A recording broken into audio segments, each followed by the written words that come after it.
Okay, so just before I begin this video, I figured I would give you a lay of the land just so you never think that the struggle is not real. So there's my gymnasium, followed by arts and craft time. This is what arts and craft time looks like in the Gentry household. Yeah, for sure.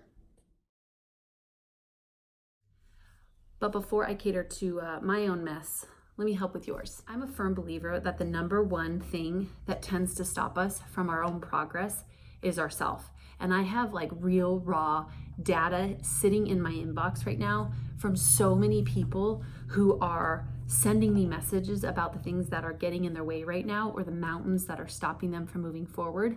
And it sounds like this: fear, massive amounts of a lack of self-trust, doubt, worry, this feeling that I'm not good enough, I'm not worthy, people pleasing, anxiety, depression, a lack of motivation. Here's what I want you to think about when it comes to any of those things. If you were out there today and you could honestly say, yes, one or maybe all of those things applies to where I'm at in my life, here's what I want you to understand.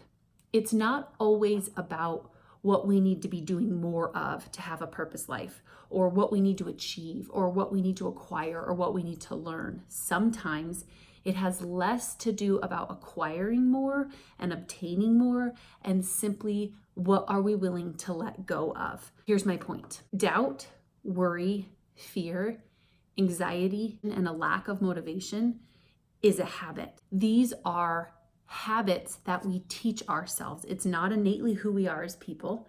We didn't grow up as children going, I'm a doubter and I'm a worrier and I'm going to people please the rest of my life. No, it's something that along the way, rightfully so, we have learned to practice in order to protect ourselves, in order to not be rejected, in order to not be disappointed, in order to not be let down time and time and time again. We are running from very valid pain. Here's the reality though.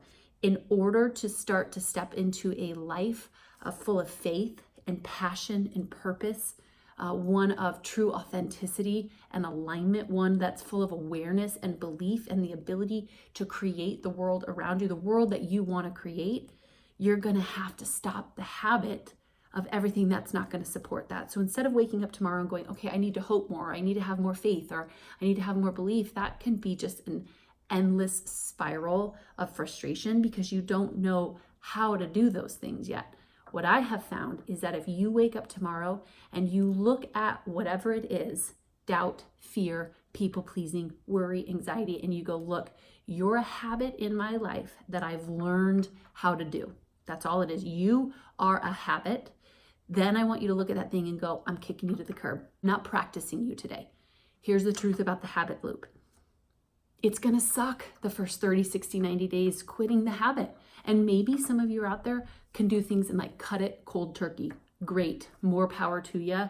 This will be the best excuse to like quit these things cold turkey. However, for the rest of us, it's a difficult process to cut a habit. Be gracious to yourself. Keep with it. You have to unlearn what you've learned so that way you can create the space to learn something new. So instead of just jumping to faith, or instead of just jumping to hope, or instead of just jumping to like these grandiose visions, if you don't have the bandwidth to do that right now, step one, and the only thing I'm asking you to do right now is to identify the habit that's not serving you, and then begin the journey of unlearning that habit. Every day be mindful. Oh, no, I'm quitting you. You have a moment of doubt or a moment that you don't trust yourself. No, sorry, I'm quitting you. Take a couple of deep breaths and keep moving forward. Go in a different direction. If normally you would turn left, turn right. If normally you wouldn't send the email, send it. If normally you would do something just for the sake of people pleasing, don't do it, right? If normally you would fill your calendar in order to achieve more for a week, don't fill it. If you'd normally say yes to everything, say no to everything. Just do the opposite and start to prove to yourself that you don't die by quitting the habit. Join me in quitting the habit so you can create the space to live more purposefully you. Oh, and then by the way, if someone could come and help me quit that habit, that'd be dope.